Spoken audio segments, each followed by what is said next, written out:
Duel anti klimaks Luffy melawan Kaido masih berjalan. Kedua tokoh ini telah mengerahkan segala kemampuannya. Nasib Wano ke depannya akan ditentukan oleh seberapa besar willpower yang mereka punya. Selamat datang di Anime Review dan kali ini kita akan membahas seputar One Piece chapter 1048.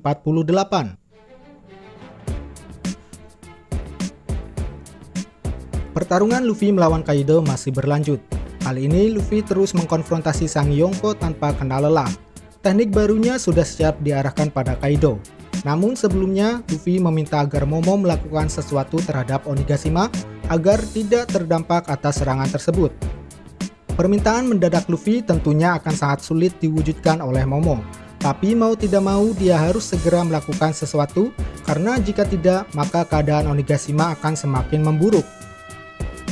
Awalnya Momo memang sangat ragu, tapi lagi-lagi ingatan kecil tentang keluarganya membuat keyakinannya semakin bertambah.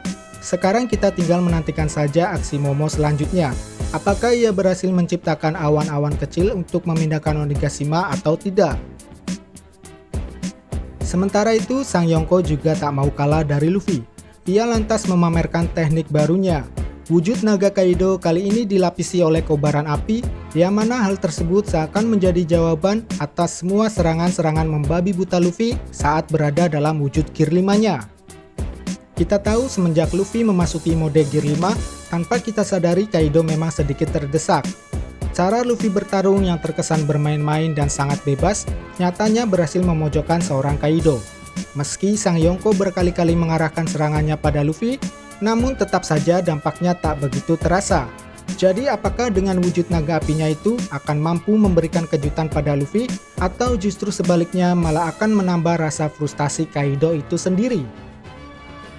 Sementara di tengah-tengah duel keduanya, Kaido masih sempat untuk menceritakan kejadian 20 tahun yang lalu mengenai seorang pahlawan yang mati terbakar. Pahlawan tersebut tidak lain adalah Oden. Entah apa motif Kaido menyinggung peristiwa tersebut. Mungkin saja dia ingin mengintimidasi Luffy bahwa wujud naga berapinya bisa melelehkan karet Luffy layaknya seorang Oden yang mati terbakar. Intinya jika Luffy tidak berhati-hati terhadap perubahan Kaido, maka bisa saja api yang menyelimuti tubuh naga Kaido akan membakar dan melelehkan Luffy sendiri. Nah, yang lebih menariknya lagi, Kaido mulai tertarik akan ramalan Toki terkait akan datangnya para pahlawan yang mampu menyelamatkan Wano 20 tahun yang akan datang sejak kematian Oden.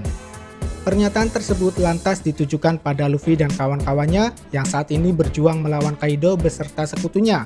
Tentu kita semua sepakat bahwa di waktu sekarang inilah ramalan tersebut sedang diwujudkan oleh mereka. Well, kembali ke pertarungan mereka.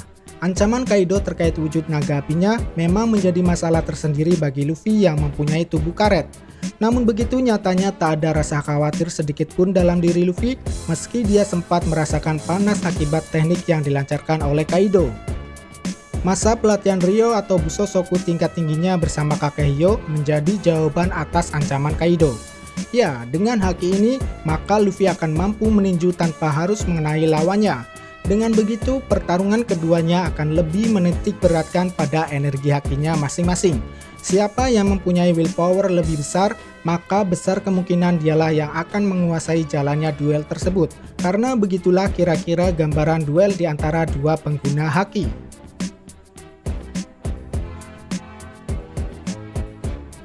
Adegan selanjutnya memperlihatkan kondisi Kiemon dan Kiku yang sedang diselamatkan oleh Usopp. Dia yang terlihat sangat panik justru malah menjatuhkan keduanya. Sepertinya nasib keduanya mungkin masih kurang beruntung dibandingkan dengan Akazaya lainnya. Saya kira luka yang diterima keduanya cukup fatal.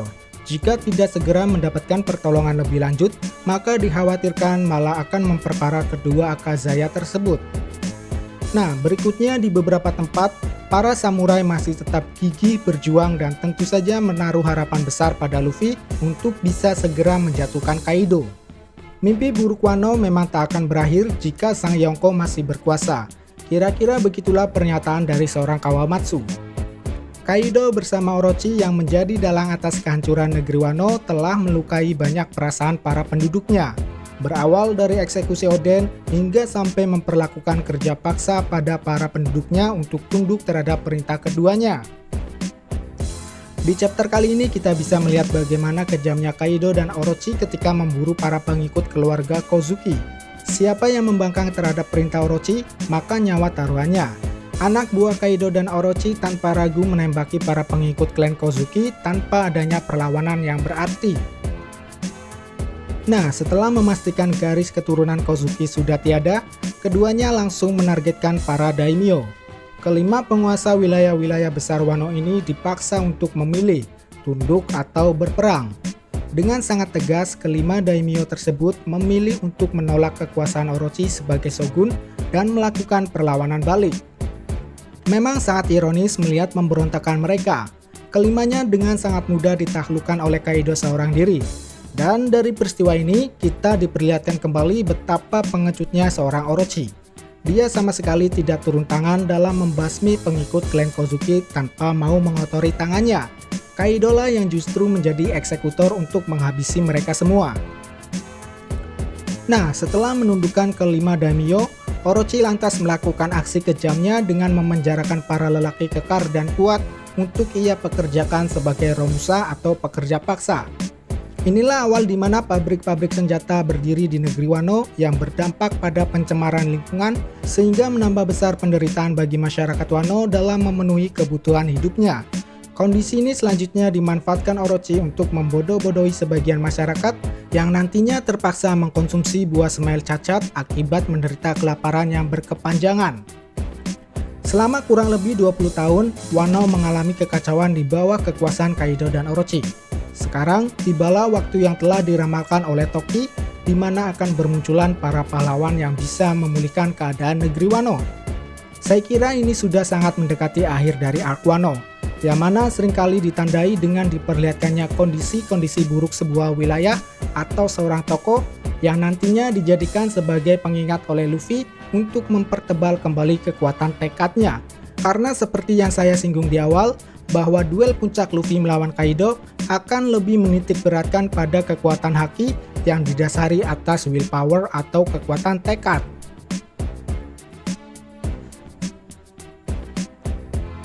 Bagian akhir dari One Piece chapter 1048 ini dipecah menjadi dua bagian.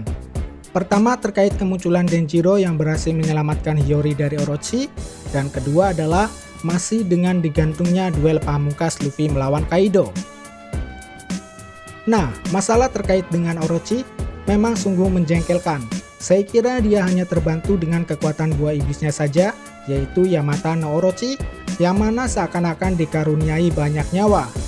Sudah seringkali dia diperlihatkan dengan kondisi yang seharusnya sudah meregang nyawa, namun nyatanya dia bangkit lagi dan lagi. Nah, setelah terbebas dari belenggu paku batu laut, dia langsung merubah wujud ke bentuk zoanya.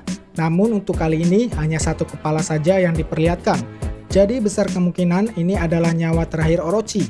Dengan sisa-sisa tenaganya, Orochi berusaha menyerang Hiyori dan berniat membawanya mati bersama. Beruntung bagi Hiyori karena entah dari mana datangnya, tiba-tiba Denjiro muncul dan langsung menebas kepala Orochi. Nah, dengan asumsi bahwa ini adalah nyawa terakhir Orochi, maka sudah dipastikan satu kekuatan yang membelenggu Wano telah tumbang. Jadi sekarang tinggal menunggu kejatuhan seorang Kaido saja. Saya kira ini memang sudah mendekati akhir dari arc Wano, apalagi harapan-harapan yang ditulis penduduk ibu kota sudah diterbangkan. Oleh karena itu berakhir pula festival api di sana yang seharusnya menandakan juga berakhirnya penderitaan penduduk Wano. Berikutnya terkait duel Luffy melawan Kaido. Untuk saat ini duel mereka memang masih anti klimaks.